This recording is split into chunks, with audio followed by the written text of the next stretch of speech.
Le problème quand tu fais une perte de gras, souvent, c'est pas ce que tu fais la semaine. Souvent, c'est ce que tu vas faire du vendredi soir au dimanche soir. Je m'explique. La semaine, tu fais attention à ce que tu manges bien, tu manges tous tes repas, tu manges tes collations correctement. Puis vendredi soir, vous allez boire un verre entre collègues. Ensuite, vous décidez d'aller manger ensemble. Puis le samedi matin, du coup, tu décides de compenser et de ne pas prendre ton petit déjeuner. Mais après ça, tu vas faire les courses. Et pendant les courses, malheureusement, tu as faim. Donc, tu vas acheter des choses que tu vas grignoter pendant toute la matinée. Et puis le soir, tu as un autre repas qui est prévu entre copines, donc là c'est alcool à gogo, repas, dessert, et le dimanche t'es KO. Donc tu vas pas bouger de ta journée, tu vas manger des viennoiseries le matin, puis le soir flemme de préparer à manger, donc au point où on en est, de toute façon on n'est plus à ça près, on va se commander une pizza, et puis on reprendra la routine lundi.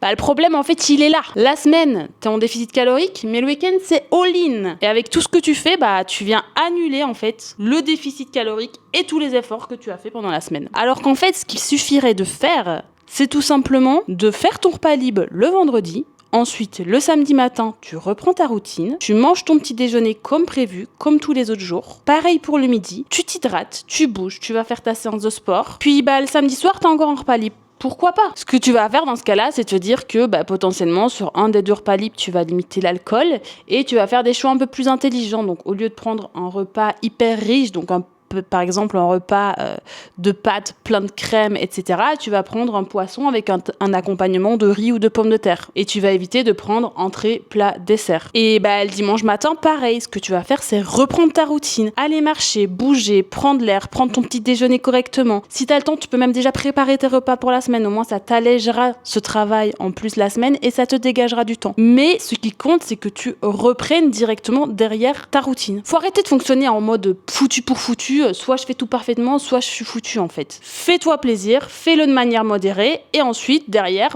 tu reprends directement ton plan. Et tu verras que comme par hasard, ça avancera beaucoup plus vite. Bref, si ce contenu te plaît, n'hésite pas à t'abonner à mon compte parce qu'ici on parle de perte de gras, on parle de prise de muscle et comment progresser en salle de sport tous les jours.